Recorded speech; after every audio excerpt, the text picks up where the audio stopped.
पानीपत में, बहुत पुरानी बात है, विनोद की बात है, मतलब विनोद मतलब समझ गए ना, समझाने वाली बात। एक महात्मा जी रहते थे, उनके पास में मणि थी, पारस मणि। पारस मणि के बारे में लोग कहते हैं कि जिसके पास पारस मणि होती है वो बड़ा धनवान बन जाता। क्यों? बोले लोहा को छुआओ तो वो सोना बना देती। तो एक पानीपत में हमारा चेला रहता है चंगीलाल, उसने सोचा पारस मणि है, चलो ले आए। तो वो चोरी करने के हिसाब से महात्मा जी का चेला बन गया। रोज महात्मा जी जब नहाने जावे तो रोज पूरा आश्रम खोज मारे, कभी कपड़ों के नीचे देखे, कभी बक्सा में देखे, कभी मटकिया में देखे, कभी चूल्हे के, कभी धूना के बगल में, कभी कमंडल में देखे। 10 साल हो गए खोजते खोजते, पर मणि ना मिली।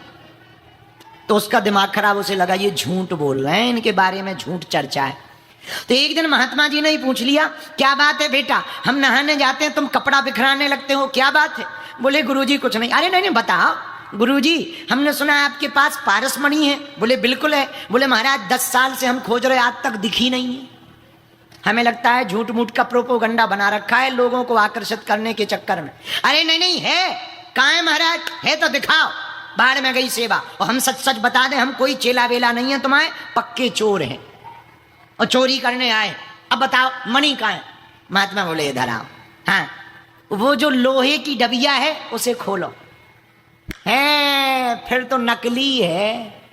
क्यों महाराज, हमें उल्लू समझ रखा है क्या? हमें पता है लोहे को पारस मणि छुपाओ तो सोना बना देती है। अगर असली है तो फिर लोहे की डिब्बी में कैसे? वो तो हमें भी ज्ञान था, हमने डिब्बी जानबूझ के नहीं देखी कि लोहे में तो हो ही नहीं सकती।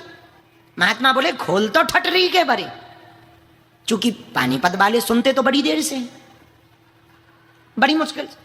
तो जब उन्होंने कहा खोलता, जैसे ही डिब्बी को खोला तो पारस मणि तो थी, असली थी, बस कपड़े में लपटी हुई थी। ये है कारण बेटा, मणि तो है, असली है, बस कपड़े में लपटी है। अब ये कपड़ा हट जाए, और जैसे ही कपड़ा हटाया और फिर डिब्बी में डाली, जैसे ही छुआ तुरंत लोहा भी सोना हो गया। ऐसे ही हमारा जो अंदर मन है वो भक्त ही है, हनुमान जी का ही है, बस उसके ऊपर माया का कपड़ा लग गया, कुविचारों का कपड़ा लग गया। कथा में आकर बैठ जाओ पागलो, वो कपड़ा हटेगा और तुम भी सदा सदा के लिए हनुमान जी के हो जाओगे, शुद्ध हो जाओगे। इसी को कहते हैं शुद्ध होना। और शुद्ध हो जाओगे तो सिद्ध हो जाओगे, सिद्ध हो जाओगे तो प्रसिद्ध हो जाओगे। बोलो सीताराम। जोर से बोलो, और जोर से बोलो। तो हनुमान जी का अवतार, आहा, हनुमान जी का अवतार राम जी के काम के लिए हुआ।